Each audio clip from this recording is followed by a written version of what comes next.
Okay, I will continue with insignificant events in the life of a cactus. Josh introduced himself next. Josh made the same whooping sound all the time and had what Andrew explained were several motor tics.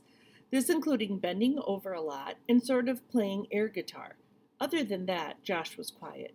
The girl introduced herself as Rebecca. I already knew Rebecca slapped herself in the face.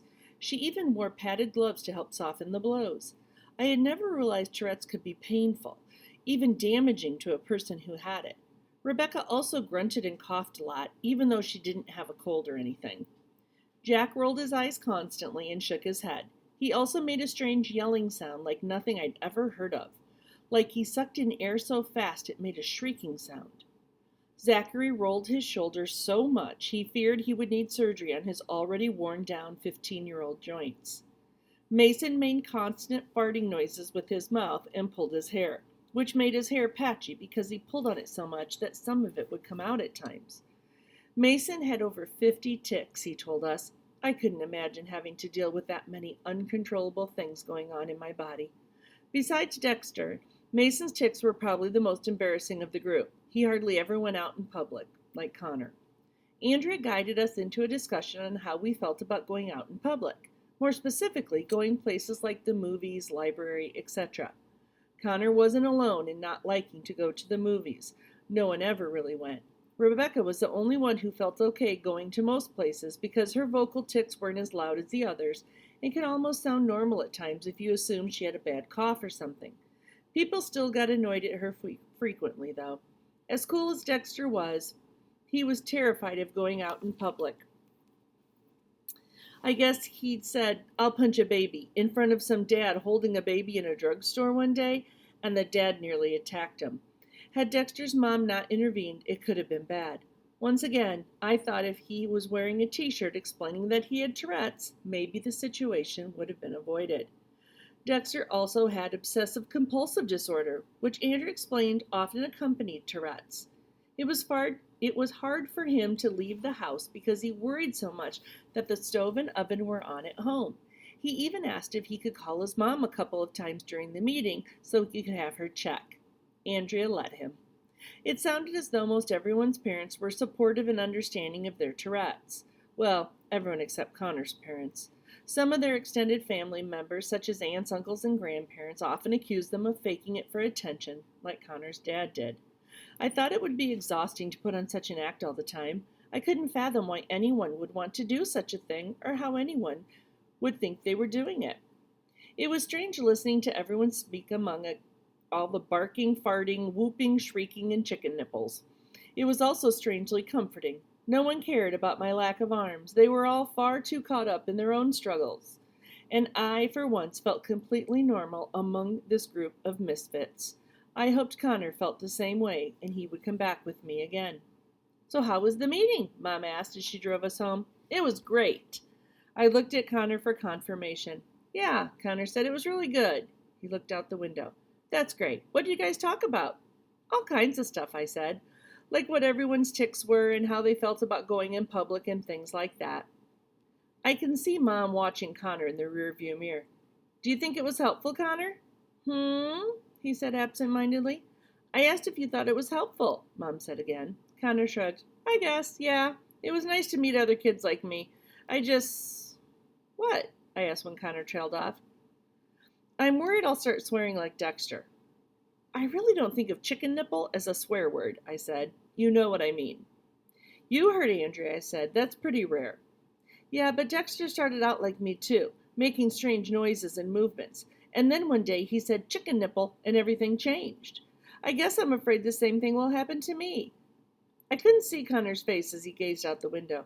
Things are hard enough the way they are. I can't imagine how hard it would be if I started saying obnoxious things all the time. I think I'd rather have brain surgery at that point. "You shouldn't worry about it," I said. "I think the more you worry about it and stress yourself out, the more your tics will be. And maybe if you start saying words, it'll just be normal stuff like, 'I love African safaris,' or something like that." Connor chuckled. "That's normal?" "Yeah, for someone who loves African safaris, it is." "I don't think you should think about it much." "When's the next meeting?" Mom asked. obviously trying to change the subject.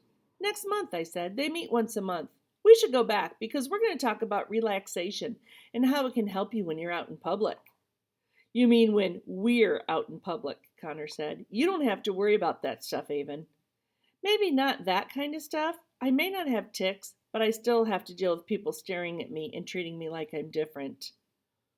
Yeah, but you don't call attention to yourself. I think I'd give up my arms to get rid of my Tourette's. Don't say that, I said. I like you just the way you are. Really? Connor gave a skeptical look. Yep, tics and all. Chapter 18. By the late fall, the weather was finally starting to cool down to a comfortable temperature. I had read every single tarantula book from the Desert Ridge Middle School Library, the Phoenix Library, and the box we'd found in the storage shed. I now know terrifying things about tarantulas, like that a type of wasp called a tarantula hawk would sting and paralyze a tarantula, then lay its eggs on it and seal the tarantula up in a burrow. Once the wasp grub hatched, it would feed on the tarantula meat. Ugh! I couldn't wait to use that information to shock someone. I even blogged about it. I had written several more posts on my blog, mostly stuff about the park, school, tarantulas, and how I do things without arms. Pretty random stuff. So I called my blog Avon's Random Thoughts. Anyway, it wasn't about anything terribly exciting, but I had gained a few more followers. Zion now commented pretty regularly on my posts, and Emily still made her usual LOL and I miss you remarks from time to time, though I hadn't seen any comments from my other friends in Kansas for at least a week. Dad and I practiced soccer in the arena together early on weekend mornings when it was cool outside. It was wonderful to feel a chill in the air again, but every weekend I felt less and less enthusiastic about getting out of bed to go out there. I think Dad must have noticed my waning interest. He found an old tuba somewhere at the park, and he came into my room one morning playing the tuba with horrible screeching sounds and announced, "All hail Avon Laura Green, future queen of the Desert Ridge Middle School soccer team." I smothered my face in the pillow and told him there was no such thing as a queen in soccer. The next weekend he played the tuba and announced, "All hail Avon Laura Green, future emperor of the Desert Ridge Middle School soccer team." And the weekend after that, "All hail Avon Laura Green, future world dictator at the Desert Ridge Middle School soccer team." Dad said the snakes would be hibernating now, so after we practiced soccer, I would hike up the hill behind Stagecoach Pass. I liked being able to look down on the park and the rest of the city. I liked visiting my giant saguaro. I spent most of the time on that hill looking for tarantulas and collecting quartz rocks. I had quite the collection going at home. I wore a loose, open bag around my neck so I could easily drop the rocks in with my toes. Most of the kids at school were now ignoring me completely. I guess they were used to seeing me around by now, so I wasn't getting any more shocked looks. It was more like I just didn't even exist. I sat next to my giant saguaro while looking down at poor old Billy and Fred, endlessly hauling kids around the dirt trail. I thought it might be time for them to retire to the petting zoo. I wondered if we could replace them with a little train like one I had seen in the mall. Now that the weather was cooling down, business had picked up a bit, but my parents told me it was barely enough to keep the park running and cover all the repairs that were building up. I stood and walked around the back side of the hill, hoping to find some new rocks. A strand of something dark caught my eye. I slipped my foot out of my flat, grabbed it with my toes, and picked it up. It was connected to something in the ground and wouldn't come loose. I put my flat back on and started kicking at the dirt, trying to unearth whatever was under there. Eventually, I loosened enough dirt to get the strand free. I laid it out on the ground and studied it. It was caked with dirt, but I could tell it had once been a necklace with a polished turquoise stone set into a dark metal. I lifted it with my toes and slipped it into my bag. I rushed home to call Connor and tell him what I'd found. After all, we'd seen that necklace before. What? Where did they see that necklace? Chapter 19.